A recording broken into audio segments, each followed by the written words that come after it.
Então, eu gostaria de expressar a minha gratidão para o 84.000 por me dar essa oportunidade de, não sei, talvez, não sei se nem introduzir seja a palavra correta, mas talvez falar sobre o sutra do o é um bom, o é um afortunado. Nos sutras, o Buda e os Bodhisattvas falaram muitas vezes que até mesmo falar sobre esses sutras, até mesmo tendo o sutra em algum local próximo a você, tem tanto mérito relacionado a isso e tantas bênçãos. E aqui, os nossos tradutores e editores e escolásticos, eles se esforçam tanto e eu me regozijo por isso e eu ofereço minha gratidão também. E também ofereço minha gratidão a todos os patrocinadores e administradores incansáveis por fazer com que isso seja possível. Agora, o Sutra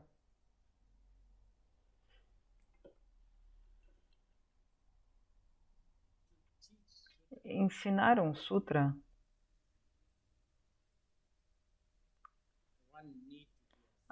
uma pessoa para poder ensinar um Sutra precisa ser um ser sublime. Um ser sublime que tenha alcançado pelo menos o primeiro bhumi.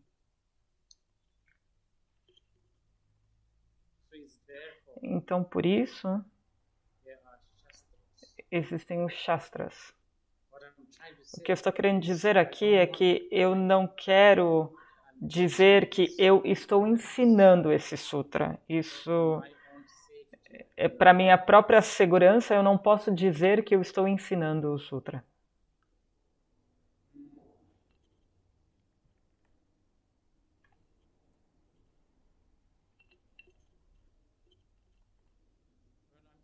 Mas eu tenho certeza que todos vocês sabem que eu sou um budista.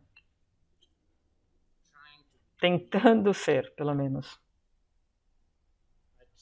Eu tento praticar o Dharma. Eu acho que o que eu estou tentando dizer aqui é que eu estarei falando acerca desse sutra como um seguidor do Buda Dharma, como alguém que tenha, mas provavelmente uma devoção cega. Né? Tenho muitas emoções, uma devoção muito cega, uma bagagem cultural por todas as partes. Então, o que quer que eu esteja falando hoje não irá beneficiar aqueles que estão aqui por razões escolásticas ou por razões acadêmicas. Eu também não sou um tradutor. Eu acho que esse é o único trabalho que eu acho que eu não consigo fazer nessa vida. Talvez na minha próxima vida eu consiga. Eu posso ter aspirações para me tornar um tradutor. Então, não sei o quanto que eu vou falar hoje aqui irá beneficiar os tradutores. Mas, entretanto, enquanto seguidor do Buda e alguém que está tentando praticar o Dharma, e celebrar, então, com todos os nossos companheiros de Dharma, os irmãos e irmãs de Dharma, eu fico muito feliz em celebrar o último de muitos e muitos e muitos anos novos, o Tibete, o Losar tibetano, com essa discussão sobre, falando sobre isso, sobre o Sutra do Bom Éon.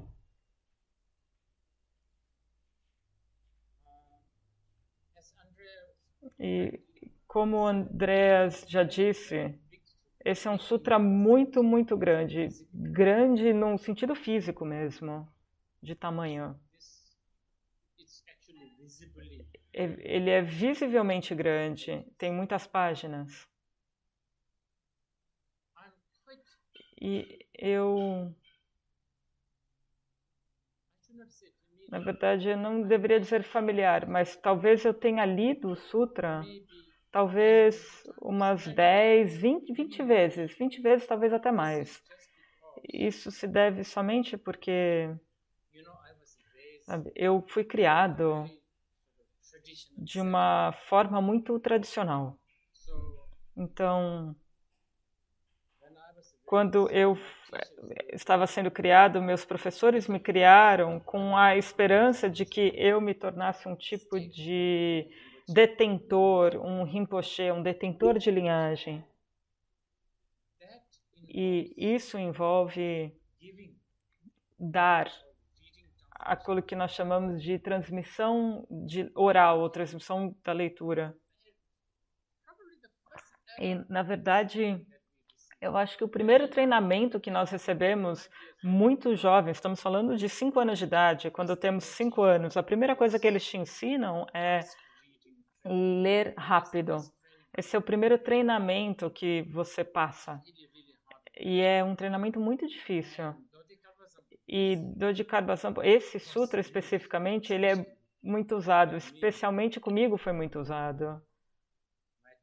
Os meus professores usavam esse sutra para me ensinar a ler rápido, a ter essa habilidade de ler rápido. E por causa disso, então, eu li esse sutra muitas vezes. E eu tenho que dizer que, apesar de que naquela época não todo o significado eu não entendia, claro, a maior parte dos significados, eu não estava nem pensando sobre o significado naquela idade, mas porque o conteúdo do sutra em si, ele é tão bonito e tão tocante, ele tem eventos curtos e segmentos de histórias da vida dos bodhisattvas. Então eu me lembro, sim, de ter muitas sensações sentimentais ao ler isso. E eu não me lembro qual Buda ou qual Bodhisattva, tá? Mas eu me lembro de forma muito clara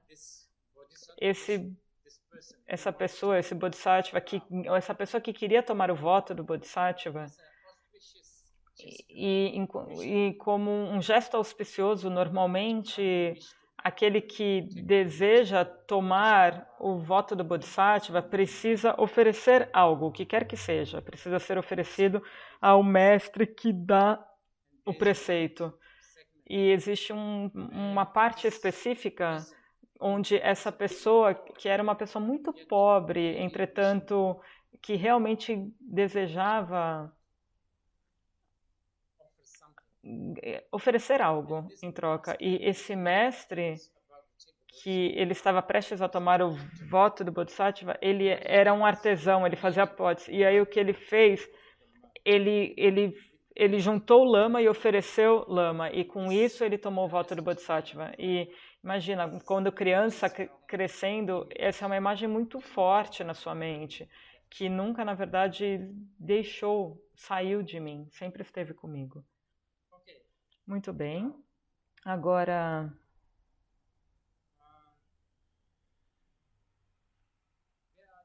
existem duas coisas que eu acho que precisamos prestar atenção nesse sutra. Os dois termos, Kalpa e Bhadra. Agora, sobre o Kalpa. Vamos falar um pouquinho sobre o Kalpa primeiro. Primeiro de tudo,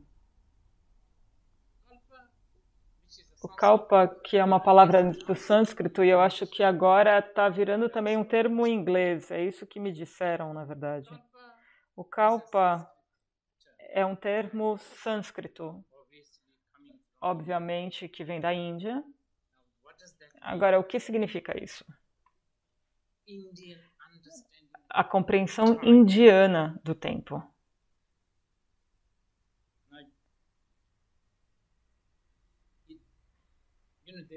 Na verdade, tem até uma piada que fala que o tempo indiano é elástico. Vocês entendem isso? E, na verdade, eu estou falando sobre isso aqui. Até é uma piada, mas, na verdade, também não é uma piada. Os indianos têm uma forma muito incrível de entender o tempo. Isso nós precisamos manter na nossa mente ao escutar aqui. Eu não estou nem falando de budistas, eu estou falando de indianos no geral. Eles têm essa ideia. Então, eu acho que o Kalpa no hinduísmo, hoje em dia, os hinduístas chamam ele de Zen. É 4,32 bilhões de anos. Isso é um Kalpa no hinduísmo. Vocês entendem isso? Eu tenho certeza que na audiência, aqui na plateia, temos pessoas que leram, pessoas como Stephen Hawking, cosmólogos ou teoristas da evolução, etc., e assim por diante. Essas pessoas que estão acostumadas a isso, a esse. Talvez esse sutra não funcione para vocês, mas isso na verdade é meio estranho. Às vezes eu penso, é meio estranho. Por que não combina com a mente moderna esse tipo de texto? Porque no mundo moderno, Einstein é considerado muito respeitado, certo? Estou falando com pessoas modernas. O Einstein, ele é muito respeitado, certo? E o Einstein, ele mesmo, supostamente disse que o tempo era relativo. O relativo significa o quê? Relativo significa não absoluto. Mas o problema é que as pessoas modernas e os cientistas, quando eles falam sobre tempo, eles falam e pensam e têm a resposta emocional ao tempo como se fosse algo absoluto. Mas vocês veem, os indianos na verdade não estão tão errados. Esse tempo elástico indiano, ele tem um pouco de sentido. Como é que é? Ele tem um pouco de base. Mas claro, se você precisa pegar um voo, se você precisa, sei lá, agendar um jantar ou o que quer que seja, claro, é muito irritante dizer que o tempo é relativo. Mas vocês entendem o que eu estou falando aqui? A ideia indiana de Kalpa é algo muito além do pensamento convencional, eu devo dizer. Mas como eu também acabei de dizer, se o Einstein também disse que o tempo é relativo, nós deveríamos acreditar nisso, especialmente se você for um cientista sério. E se você achar que você for um cientista sério, ou que quer que seja, ou alguém que acredita no Einstein, daí você deveria aceitar que o tempo não é absoluto, certo? Então eu queria apenas dizer isso a vocês.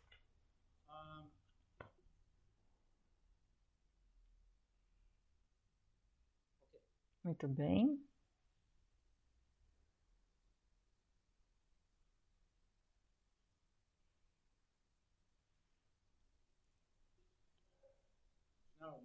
Agora, deixe-me dar para vocês uma definição de Kalpa. Mais uma vez, isso existe. Acho que muitos dos textos hindus e também no budismo, eu irei extrair isso de um Shastra budista, mas eu vou modificar um pouco para que ele possa ser entendido pelas pessoas modernas. Então, se você perguntar para um budista O quão longo é um kalpa? A resposta seria algo como isso. Uma pomba traz um cachecol e voa até Katmandu. Uma pomba de Goa, por exemplo, vai até Katmandu e toca ao topo do Monte Everest, uma vez a cada 100 anos. E isso é feito a cada 100 anos uma vez. E cada vez o cachecol toca o topo do Monte Everest, então tem um atrito ali. Então isso vai causando com que o Monte Everest que tenha erosão no Monte Everest. E tudo isso, até que todo esse Monte Everest tenha sofrido erosão, isso é um kalpa. Mas ao mesmo tempo também é um momento. Vocês veem, é assim que os indianos pensam. E isso, na verdade, é algo muito específico, né, para os budistas. Eu acho que esse tipo de compreensão, porque nós estamos falando aqui sobre um kalpa, esse é um éon, porque o Sutra, né, que é o éon bom, ou éon afortunado, estamos falando sobre éon aqui no momento. Mas, relativamente, de forma mais genérica, existem muitas explicações distintas. Geralmente, um kalpa é um período de tempo ou um período de éons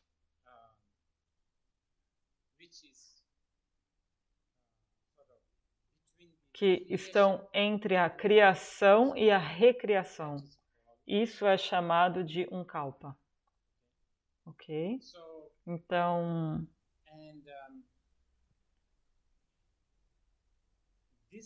isso aconteceu tantas e tantas vezes, de acordo com a cosmologia budista. E muito tempo atrás, novamente, quando eu falo há muito tempo atrás, vocês precisam manter na mente de vocês essa história da pomba que eu contei, certo?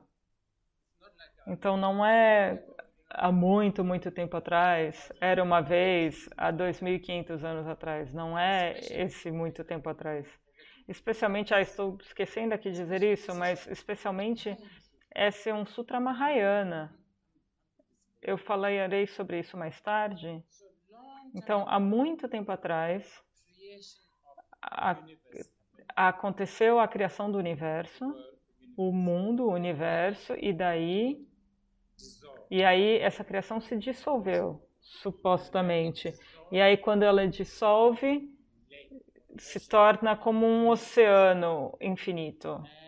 E desse oceano, os deuses, eles notaram 1.000 ou 1.002 deuses floresceram juntos. E aí esses deuses, eles estavam comemorando, eles estavam falando, esse é o próximo kalpa, esse próximo Eon vai ser o Eon bom. Predizendo, então, é uma profecia, na verdade, que teremos a chegada de 1.000 Budas, de 1.002 Budas, na verdade, também pode ser dito.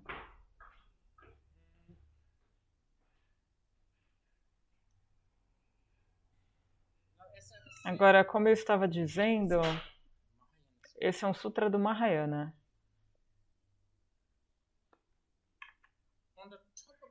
E, além de tudo isso que eu já disse, de como os indianos pensam sobre o tempo, literalmente, além de tudo isso, esse é um sutra Mahayana. E o que torna Maha? Essa é uma pergunta importante. Maha, eu sei, os historiadores, eles entendem que o Mahayana é que tudo que começou Antes tinha Nalanda, e daí foi para o Japão, e daí para Tibete, para a China, tudo que foi isso é Mahayana. Que foi para a Coreia, essa tradição é tudo Mahayana. E daí os ensinamentos que foram para Birma, Sri Lanka não são Mahayana, são Shravakayana e assim por diante. Mas isso é apenas a forma normal humana de entender a palavra Maha. Mas aqui, especialmente como estamos falando sobre o Kalpa, um éon, e isso é importante que vocês tenham isso em mente, a palavra Maha, para, né, de forma muito prática, Maha, você precisa pensar fora da caixa. Isso é Maha, pensar fora da caixa. As pessoas Mahayanas são pessoas que pensam fora da caixa. Fora da caixa, certo? Se você está pensando de forma convencional, você não é um Mahayana. O convencional, a norma, o normal, o comum, o normalzinho, você basicamente está confortável na sua zona de conforto. Você não é corajoso de sair da zona de conforto. E Maha, nesse sentido, é realmente pensar fora da caixa, certo? Então, histórias como essa que eu acabei de contar, uma criação e depois uma dissolução e depois 1000 lotos que surgem e aí os deuses falaram, teremos 1000 Budas. Tudo isso para muitos de nós que somos pessoas mais orientadas racionalmente, para nós talvez pareça um conto de fadas, mas para quem pensa Mahayana fora da caixa, eles podem até pensar, pode ser sim. Não é algo que não possa ser crível, por exemplo. Entre aquilo que é crível e não pode e que pode ser acreditado, na verdade, tem uma linha muito tênue aí daquilo que pode ser acreditado ou não. Então, e isso é muito importante. Essa atitude Maha, a forma que você pensa, a atitude, a intenção, a forma que você olha para o mundo, vê o mundo, para a forma que você se vê. Essas pessoas Mahayana, eles olham para si mesmo como um Buda em formação ou a forma bruta de um Buda. Eles não olham para eles como um ser patético ou essa pessoa completamente sem esperanças. Eles se enxergam como uma matéria bruta pronta para ser trabalhada a qualquer momento. E dessa mesma forma, a forma que eles pensam é diferente. Então, por causa disso, tudo é Maha. A visão Maha, a meditação Maha, a ação Maha. Então, eu estou simplificando tudo isso. Palavras como Prajnaparamita, a transcendência, ido, além do ido. Por que repetimos isso 4 vezes? Gate, para samgate. Por que temos que repetir isso? Esse pessoal realmente, eles queriam gate fora da caixa 4 vezes, não apenas uma vez. Eles queriam realmente sair da caixa. Isso é algo que vocês precisam escutar. Na verdade, vocês precisam ter essa atitude. Se vocês querem aprender o Mahayana, se vocês querem ler o Mahayana, se vocês querem se inspirar pelo Mahayana, se vocês querem realmente se empolgar com o Mahayana, você precisa dessa visão. Se você ainda está atado por produzir o dia de fabricação, dia de vencimento ou um tempo como sendo algo absoluto, esse sutra do é um bom é só um conto de fadas para você.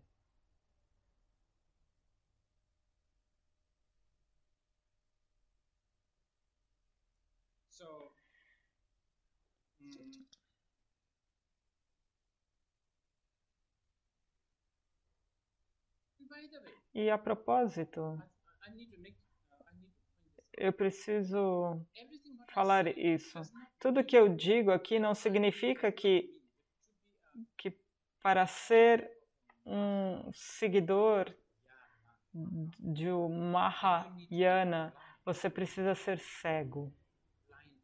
Você precisa ter uma devoção cega. Não, de forma alguma. Na verdade, os Mahayanas acham que se você for seguir um tipo de caixa, aí sim você é uma pessoa cega, devota, que devota cegamente. Você é muito limitado. É isso que o Mahayana acha. Muito bem. Então, isso é uma breve interpretação desse Bhadrakalpa Sutra, é o nome. Então, Kalpa quer dizer éon. Então, é um pouquinho explicando um pouco esse título. É uma introdução do que nós queremos dizer com éon nesse título. Agora, o que queremos dizer com afortunado ou bom? O que fez com que esse éon fosse bom? Alguns de vocês têm certeza que vocês podem pensar, nossa, como isso pode ser um éon bom? Temos uma guerra acontecendo agora, acabamos de passar por uma pandemia, os humanos são terríveis e assim por diante, certo? Então, como isso pode ser algo afortunado? É o que alguns de vocês podem estar pensando, mas vocês veem, esse tipo de medição é pensar dentro da caixa. Quando os deuses viram os mil lotos, eles pensaram, uau, o próximo éon vai ser afortunado. O próximo éon vai ser o éon afortunado. A razão pela qual eles disseram isso é porque o próximo éon, que a propósito é agora, ele será abençoado por 1000 pessoas que te falam a verdade, que te mostram a verdade. É isso que faz com que esse éon seja bom. Não tem nada a ver com que vai ser economicamente bom, ou muito bem, as Nações Unidas vão ser cada vez mais poderosas e todos estão dando as mãos e se abraçando e temos cafeterias maravilhosas por aí. Não tem nada a ver com isso. Teremos 1002 pessoas que irão falar a verdade. E, na verdade, eu tenho amigos que são muitos praticantes muito devotos, que eu escutei deles falando que, olha, não importa o que aconteça na minha próxima vida, que eu possa não renascer em um tempo em que não seja um éon afortunado, porque você não tem acesso à verdade se você não estiver nesse éon. E a propósito, só para contextualizar um pouco melhor aqui, é muito interessante na cosmologia budista, porque esse éon afortunado, quando os Budas surgem, na verdade, não é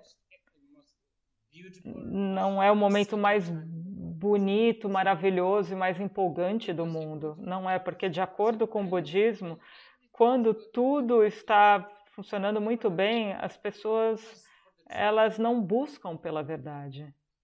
As pessoas elas sentem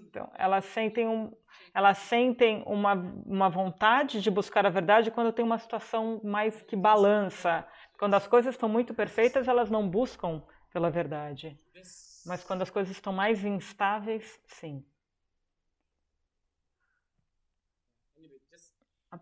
De qualquer forma, de forma muito concisa, aqui nós falaremos sobre isso mais tarde, mas brevemente, o que faz com que algo seja Bhadra, que em sânscrito significa bom ou afortunado ou excelente, é o acesso a disponibilidade de um professor de ensinamentos, de uma sangha, de algo que tenha a ver com a verdade. E nós estamos falando aqui não sobre uma verdade mística ou mágica, estamos falando aqui sobre a verdade bruta, mundana, não fabricada, como Anicca, Dukkha, Anatta, Shunyata, Tathagata Garbha e assim por diante. Muito bem.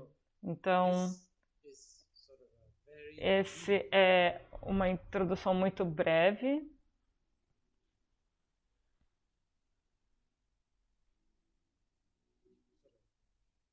Um tipo de uma conotação muito breve para explicar Bhadra e Kalpa no título.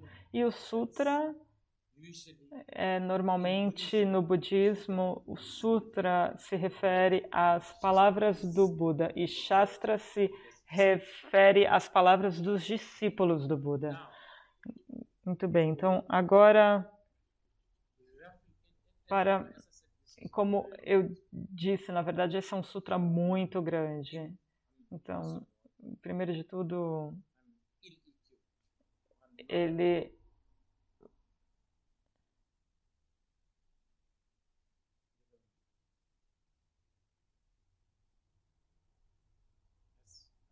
como eu disse anteriormente, uma pessoa precisa estar no primeiro boom para realmente conseguir falar sobre esse sutra. Eu não estou dizendo aqui que eu estou ensinando isso, mas eu brevemente estou resumindo esse sutra.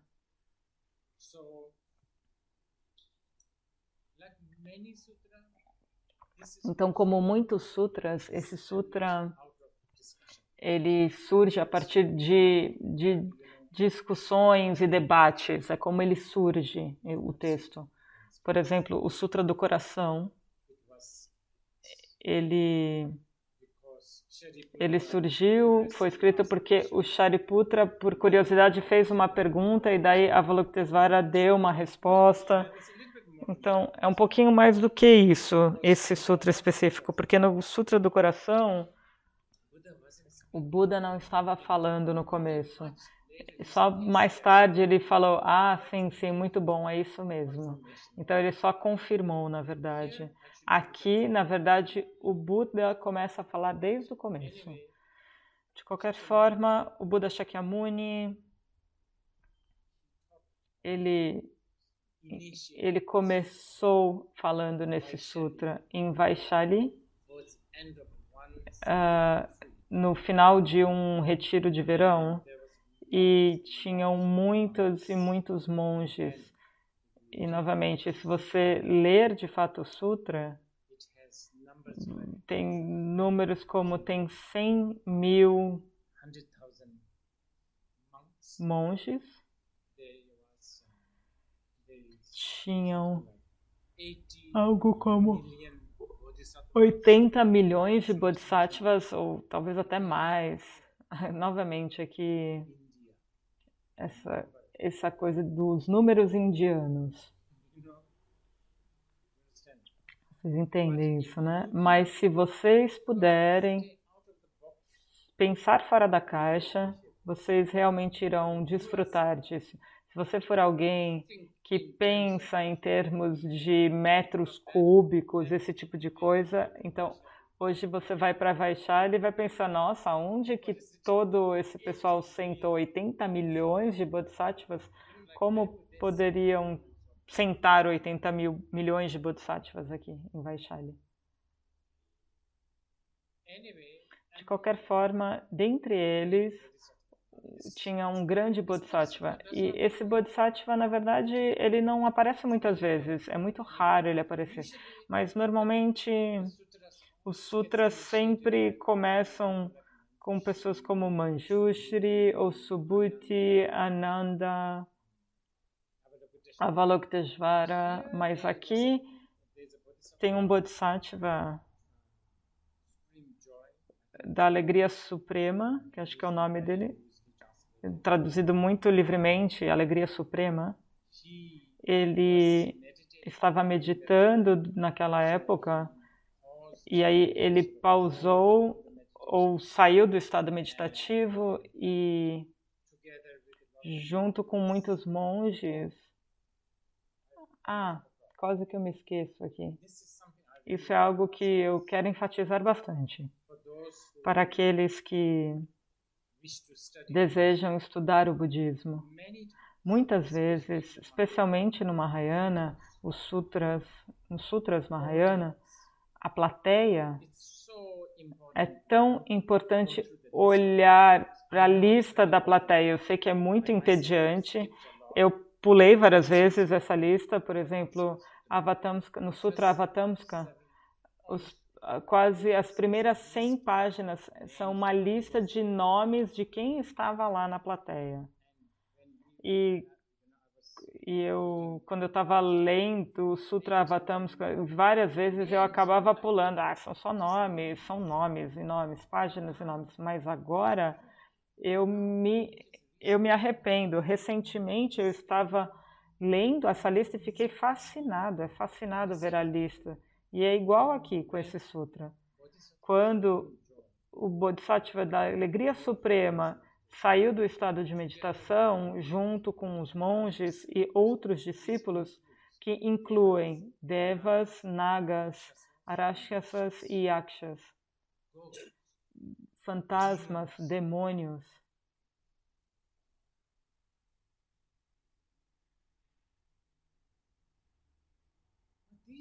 Agora, isso é tão importante.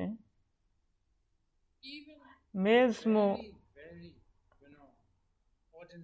um ser muito, muito comum como eu estou falando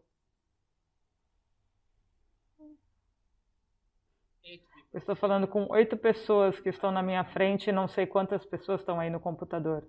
Mas eu estou falando com 8 pessoas aqui. Tem um coreano, um russo, um indiano, um butanês.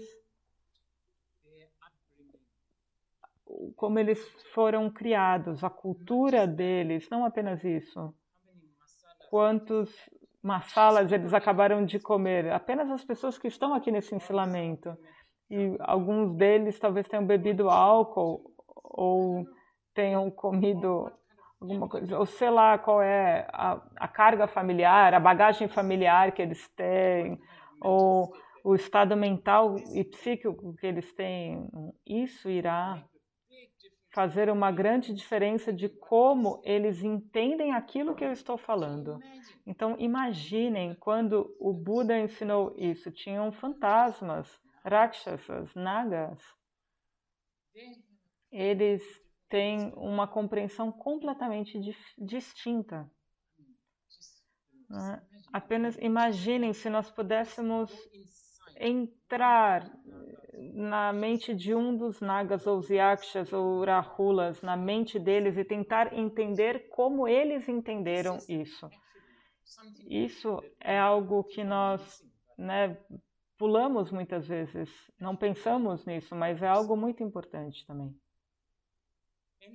De qualquer forma, o Bodhisattva Alegria Suprema, ele foi até o Buda e pediu, fez perguntas para o Buda, e ele fez 17 perguntas ao Buda. E eu não vou passar pelas 17 perguntas aqui, porque, primeiro de tudo, são 17 perguntas fora da caixa também. E eu sou uma pessoa muito presa na caixa, então eu não consigo realmente entender isso muito bem, mas foram 17 perguntas. E esse sutra é basicamente, na verdade, ele é a resposta para essas 17 perguntas. Então, o Bodhisattva perguntou 17 perguntas ao Buda e é muito difícil. Na verdade, como eu disse, eu não sou um tradutor. Os tradutores fizeram um trabalho maravilhoso. Por favor, leiam o sutra, mas de forma muito breve, devido à auspiciosidade. A primeira pergunta,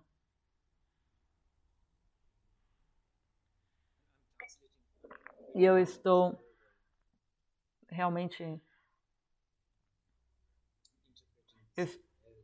interpretando e traduzindo isso de uma forma bem ruim, e por favor desculpem-me por isso. Eu sei que eu já estou, na verdade,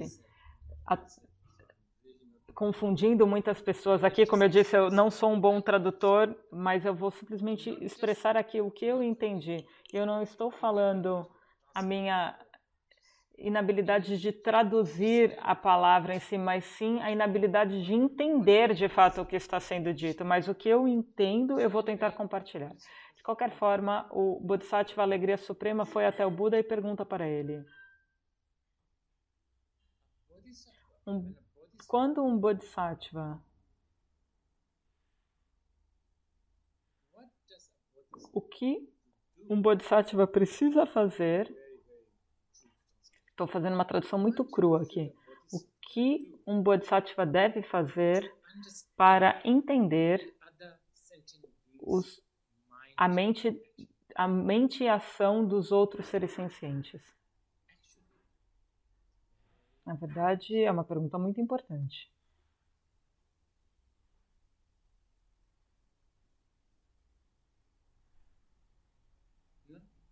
Certo? Lembrem-se do treinamento de lideranças e de gerenciamento. Como um chefe do gerente deve entender a mente dos colegas de trabalho, a mente e a ação dos colegas de trabalho. Estou dando um exemplo aqui. Isso é 10.000 vezes mais complexo. Como deveria um Bodhisattva, o que um Bodhisattva deve fazer para entender a mente e a ação dos seres sencientes? Essa é a primeira pergunta. E a segunda pergunta, o que deve fazer um Bodhisattva para entrar realmente nos ensinamentos, para entender realmente os ensinamentos do Buda? O que um Bodhisattva deve fazer, então, para que esse Bodhisattva possa realmente entrar com a mente dele completa e ver todas o significado dos ensinamentos budistas. E é uma pergunta muito importante essa, porque temos uma história como... Tem até uma história que conta que a tosse do Buda, e um médico escutou a tosse dele e pensou: o Buda está tossindo, então ele começou a preparar um remédio. E uma outra pessoa que escutou isso e pensou: o Buda está me dando um ensinamento sobre causas e condições ao tossir, que quando tem uma causa e condição tem uma doença. Então, 4 ou 5 pessoas diferentes escutaram a tosse e muitas pessoas se beneficiaram apenas de escutar o Buda tossindo. Então, como um Bodhisattva, o que um Bodhisattva deve fazer para entender, para entrar nesse mundo do Buda?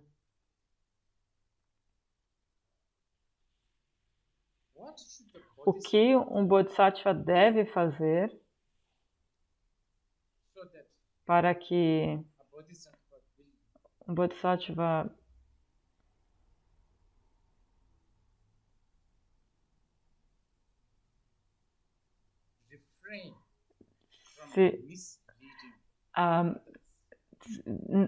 não enganar os outros?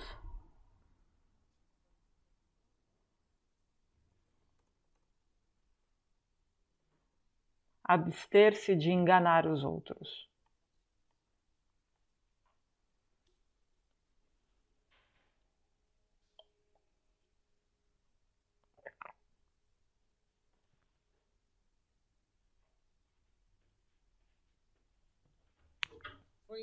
Por exemplo, Só para dar aqui um breve exemplo, quando alguém como eu, certo? Eu não sou um Buda. Então, quando eu falo para uma plateia grande aqui falar, tudo é impermanente. Existe um perigo de eu enganar as pessoas. Como? Porque eu estou falando que existe algo que se torna impermanente. E isso é perigoso. Você vê? Os Tathagatas, os seres iluminados, eles não fazem isso. Então, como deveria um Bodhisattva aprender a não enganar? Porque seres como nós, mesmo se nós ensinarmos algo de forma lógica, correta, que faça sentido, pode ser algo que acaba enganando as pessoas. Então, como um Bodhisattva deve aprender essa habilidade de abster-se de enganar as pessoas? E, na verdade, é uma péssima tradução aqui que eu estou fazendo, mas é um resumo dessa pergunta. E, na verdade, grande parte disso é apenas a minha interpretação. Eu realmente peço a todos aqui para não confiar em tudo que eu estou falando. Apenas, né, entendam isso como uma celebração que está sendo feita. Pelo menos vocês estão tentando e eu também estou tentando. A quarta pergunta. Como um Bodhisattva deve aprender a tomar um ensinamento literalmente? Isso é muito importante, absolutamente importante, porque se você não for bom nisso, as pessoas pensam, mas ele não queria dizer isso quando ele ensinou aquilo. Como deveria um Bodhisattva aprender a entender as coisas literalmente? A quinta pergunta. Algumas perguntas que aqui são difíceis de entender, mas como eu disse, esse é o meu resumo aqui. Como deveria alguém não ter um véu para os Budas presentes? Eu não sei o que quer muito dizer com isso, mas pode dizer muitas coisas. Pode significar que tem tantos Budas em todas as partes, mas temos um véu que nos cobre e não vemos. Então, como um Bodhisattva tira esse véu para ver os Budas? Como deveria um Bodhisattva ter a oportunidade para acompanhar um Buda e não apenas acompanhar, mas ter a confiança no Dharma que eles ensinam? Essa é a sexta pergunta. Sétima pergunta. Essa é vocês estão vendo o gostinho do Mahayana, né? Principalmente a sétima pergunta. Tem um sabor Mahayana muito forte. Como um Bodhisattva deveria andar pela vida diária, não apenas andar, mas sim engajar na vida, né? Trabalhando, tendo família, sei lá, e fazendo todos os esquemas e planejando as coisas. Como que um Bodhisattva deve conseguir fazer isso? Entretanto, vivendo de maneira imaculada. Como um Bodhisattva deveria fazer isso? Oitava pergunta. Uma pergunta tão importante. Especialmente para aqueles que estão meditando, especialmente hoje em dia, que parece que esse tipo de, hoje em dia, de meditação tipo mindfulness, que parece que é meditação. E eu realmente gostaria de traduzir adequadamente isso. Como um Bodhisattva deveria entrar nesse estado de absorção?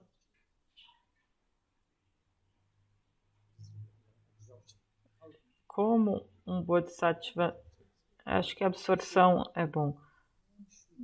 Como um Bodhisattva deveria entrar no estado de absorção e, entretanto, não renascer ou não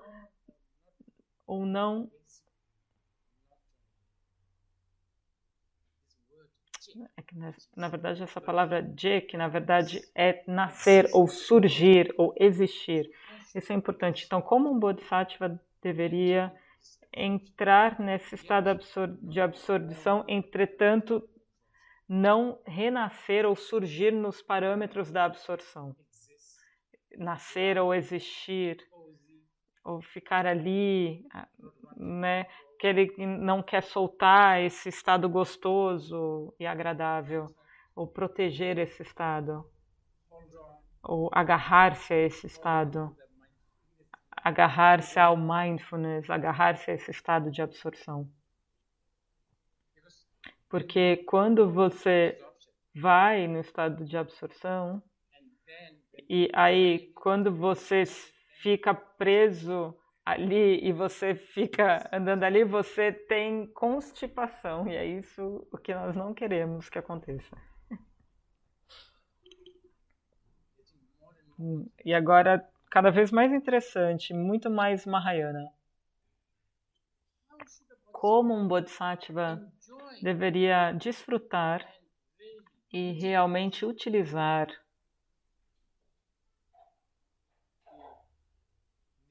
o Nirvana, utilizar o Nirvana ou o fenômeno do Nirvana e, entretanto, nunca ir para o Nirvana. Muito. É um Bodhisattva. Por causa da compaixão deles, eles não querem o Nirvana.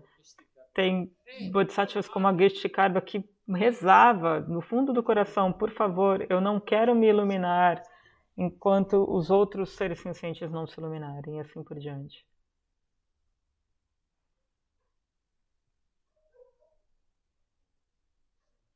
Então, como um Bodhisattva deveria aprender a vagar pelo mundo de Nirvana, entretanto, não sem...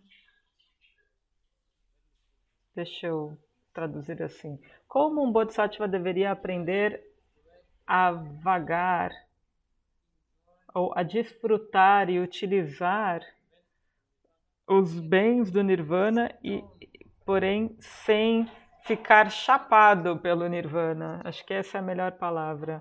Ou ficar agarrado, ou ficar meio alegrinho com o Nirvana.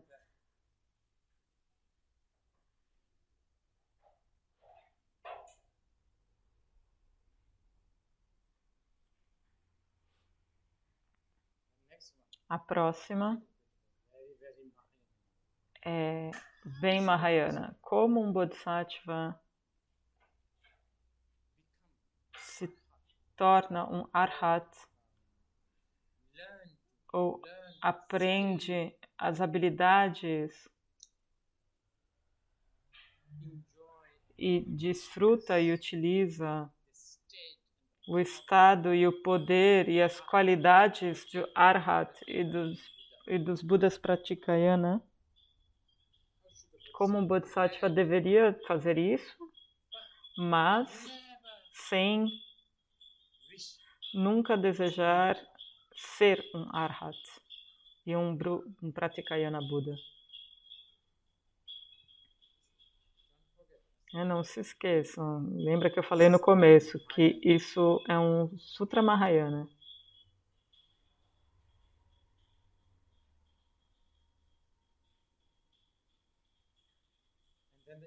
E daí a 11ª pergunta: como um Bodhisattva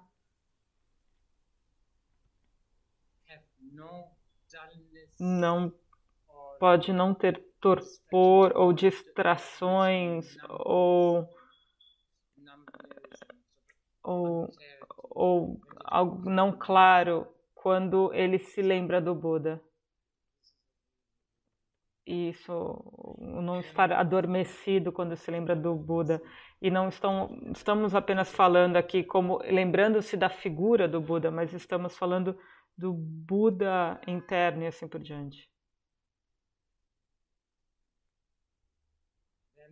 E aí a 12ª, essa é uma pergunta mais técnica e provavelmente eu não conseguirei explicar tudo aqui, porque especialmente se vocês, porque vocês precisam entender um pouquinho.